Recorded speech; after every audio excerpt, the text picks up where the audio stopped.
en détention conformément à l'article 60 alinéa 3 du statut, Chambre de déterminer si les circonstances ont changé pour justifier que l'on revienne sur une décision précédente de maintien en détention plutôt que de se pencher de nouveau sur chaque facteur qui sous-tend la décision de maintien en détention pour déterminer si chacun de ces facteurs a changé. Sur cette base, la Chambre d'appel conclut que la Chambre préliminaire n'a pas commis d'erreur en concluant que les circonstances n'avaient pas évolué en ce qui concerne l'existence des circonstances qui justifient le maintien en décision en vertu de l'article 58.1 B petit i à petit 3. Aussi, ce moyen d'appel est rejeté.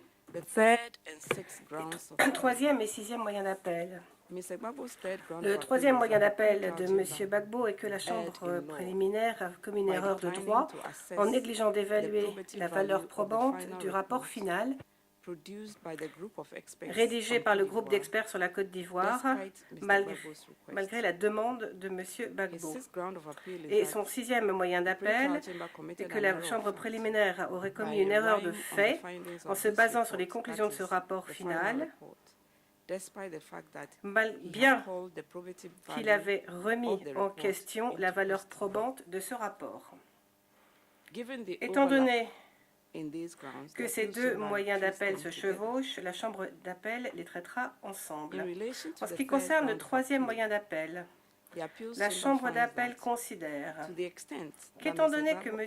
Gbagbo fait valoir que la Chambre préliminaire aurait dû réexaminer ses constatations qui étaient basées sur le rapport intermédiaire du groupe d'experts, les arguments de M.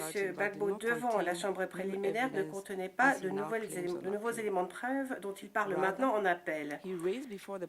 Devant la Chambre préliminaire, il a plutôt soulevé un certain nombre d'arguments qui contestent de façon générale la qualité et la fiabilité des travaux du groupe d'experts.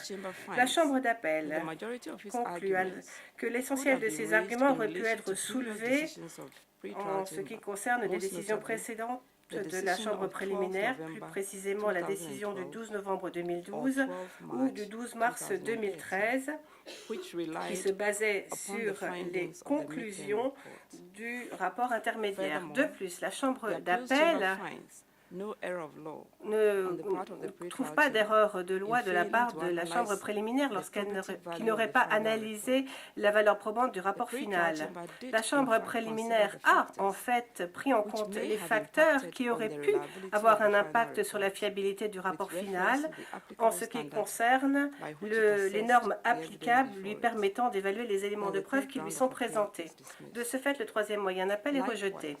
De même, la Chambre d'appel conclut que le sixième moyen d'appel de M. Gbagbo doit aussi être rejeté, étant donné qu'il ne fait que répéter les mêmes arguments que ceux que l'on trouve dans son troisième moyen d'appel. Quatrième et cinquième moyen d'appel. Au titre de son quatrième moyen d'appel, M. Gbagbo fait valoir que la Chambre préliminaire a commis une erreur de fait lorsqu'elle a considéré que la publication du rapport final ne constituait pas un changement de circonstance. Et son cinquième moyen d'appel allègue qu'il y a eu erreur de fait de la part de la Chambre préliminaire lorsqu'elle a refusé de prendre en compte les liens allégués entre l'accusation et le groupe d'experts, ainsi qu'avoir commis une erreur de droit lorsqu'elle n'a pas clarifié ce point alors que M. Gbagbo l'avait demandé. La Chambre d'appel considère que la simple publication du rapport final ne peut pas étayer l'existence d'un changement de circonstance. Ce n'est que les faits qui sont contenus dans le rapport qui pourraient être un changement de circonstance qui aurait un impact sur les facteurs requérant une détention. La Chambre d'appel remarque aussi que M. Gbagbo n'a pas indiqué quels écarts il y aurait entre le rapport intermédiaire et le rapport final qui aurait dû être pris en compte par la Chambre préliminaire et il n'a pas non plus indiqué quel aurait pu être l'impact de ces écarts sur la constatation de la la Chambre préliminaire. De plus, en ce qui concerne le 5e moyen d'appel, la Chambre d'appel considère que M. Gbagbo n'a pas donné la moindre évidence les moindres éléments de preuve concrètes établissant qu'il y a collusion entre le procureur et le groupe d'experts et considère que ces arguments ne sont que de nature hypothétique. Étant donné que la Chambre d'appel ne s'ingère que lorsqu'il y a erreur manifeste, la Chambre d'appel considère qu'il n'y a pas eu ce type d'erreur et de ce fait, les 4e et 5e moyens d'appel sont rejetés. 7e moyen d'appel. Le 7e moyen d'appel de M. Gbagbo est que la Chambre préliminaire a commis une erreur de droit en concluant sans fournir de motivation que M. Gbagbo pouvait avoir accès à des fonds. Dans son document à l'appui de l'appel, M. Gbagbo fait valoir qu'il n'a à l'heure actuelle que 2 comptes en banque et qu'il n'a absolument aucun autre compte en banque. Aucun autre compte en banque n'existe. Et selon lui, la Chambre préliminaire a totalement négligé ce fait. Il a aussi fait valoir qu'il est impossible pour lui de prouver que des comptes gelés existent. Donc, les risques identifiés par la Chambre préliminaire, selon lesquels il aurait accès à d'autres comptes ou à des comptes cachés, tout ceci est basé sur des hypothèses et rien que des hypothèses, ce qui fait que M. Gbagbo ne peut absolument pas prouver qu'il y a eu changement de circonstances. La Chambre d'appel remarque que M. Gbagbo n'allègue pas qu'il y ait erreur de fait en ce qui concerne son accès à des fonds. Il fait valoir qu'il y a eu erreur de droit parce que la Chambre préliminaire n'a pas motivé sa constatation. Mais d'après la jurisprudence de la Chambre d'appel, il n'y a pas besoin de motiver ou de réexaminer à nouveau les moyens de détention lorsqu'il n'y a pas de changement de circonstances. De ce fait, il s'ensuit qu'il faudrait établir qu'il y avait un changement de circonstances en ce qui concerne la situation financière de M. Gbagbo pour étayer la soi-disant erreur de droit. Et de ce fait, étant donné qu'il n'y a pas eu d'informations supplémentaires à l'heure actuelle, depuis la décision du 13 juillet 2013 concernant des comptes en banque qui n'auraient pas été gelés, la Chambre d'appel rejette le 7e moyen d'appel de M. Gbagbo. 8e moyen d'appel. Le 8e moyen d'appel de M. Gbagbo est le suivant. La Chambre préliminaire aurait commis une erreur de fait lorsqu'elle aurait décidé qu'il existe un réseau de sympathisants pro-Gbagbo. La Chambre d'appel rejette ce 8e moyen d'appel, étant donné qu'il ne fait que revenir sur les mêmes arguments qui ont été présentés dans le cadre du 2e moyen d'appel. En ce qui concerne la constatation de la Chambre préliminaire concernant l'existence d'un réseau pro-Gbagbo, il était basé sur des constatations trouvées dans le rapport final et non dans le rapport intermédiaire comme M. Gbagbo l'a suggéré par erreur. Il n'est donc pas déraisonnable que la Chambre préliminaire se base sur le rapport final. Étant donné qu'il n'y a pas eu d'identification d'erreur manifeste, étant donné qu'il s'agit uniquement d'un simple désaccord entre l'appelant et la Chambre, ce qui n'est pas suffisant pour établir qu'il y a eu erreur manifeste, la Chambre préliminaire, d'après la Chambre d'appel, n'a pas fait d'erreur en constatant qu'il existe bien un réseau de sympathisants pro-Gbagbo. 9e moyen d'appel. Le 9e moyen d'appel de M. Gbagbo est que la Chambre préliminaire a commis une erreur de droit en ne prenant pas en compte sa santé lorsqu'elle a évalué s'il fallait qu'il reste en détention. Dans son appel, M. Gbagbo allègue que la Chambre préliminaire a fait une erreur lorsqu'elle n'a pas pris en compte le passage du temps en tant que tel et la nature évolutive de la maladie de M.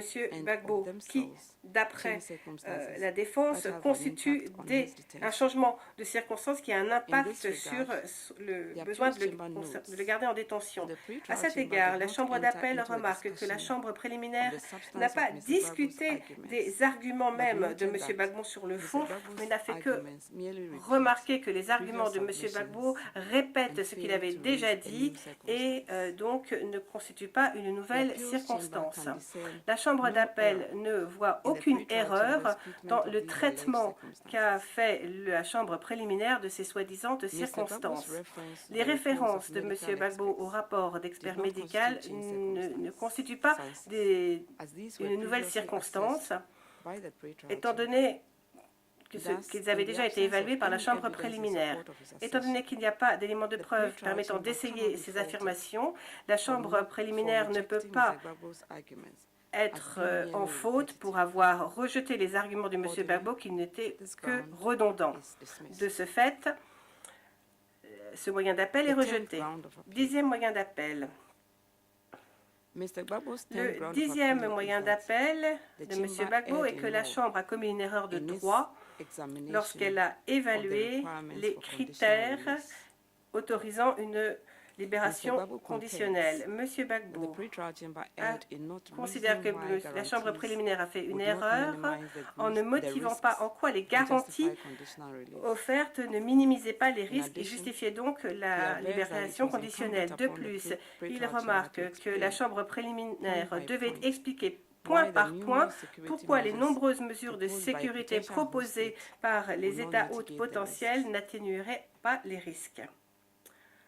La Chambre d'appel constate que les arguments de M. Gbagbo concernant le manque de raisonnement de la Chambre préliminaire lorsqu'elle a rejeté la proposition émanant d'hôtes potentiels ne sont pas tenables, étant donné qu'ils portent sur des arguments qu'il a faits concernant différentes décisions déjà faites par la Chambre préliminaire. La Chambre d'appel remarque que, en ce qui concerne la période de détention en question, la Chambre préliminaire n'a pas considérer de nouvelles propositions d'étapes hautes potentielles, étant donné qu'aucun candidat ne s'est présenté. De ce fait, la Chambre d'appel considère que les tentatives de M. Gbagbo pour rouvrir ce débat en appel, alors que ce sujet a déjà été tranché par la Chambre préliminaire dans le cadre de décisions précédentes, et étant donné que ces arguments ne sont pas soulevés dans la décision attaquée, le moyen doit être rejeté. Pour toutes ces raisons, la Chambre d'appel considère qu'il convient donc de rejeter tous les moyens d'appel et de confirmer la décision attaquée. Comme je l'ai dit au départ, Monsieur le juge Erkki Kurula joint une opinion séparée et Madame le juge Anita Ušacka joint une opinion dissidente à cet arrêt. Le juge Kurula considère que l'absence de motivation suffisante dans la décision de la Chambre préliminaire du 13 juillet 2012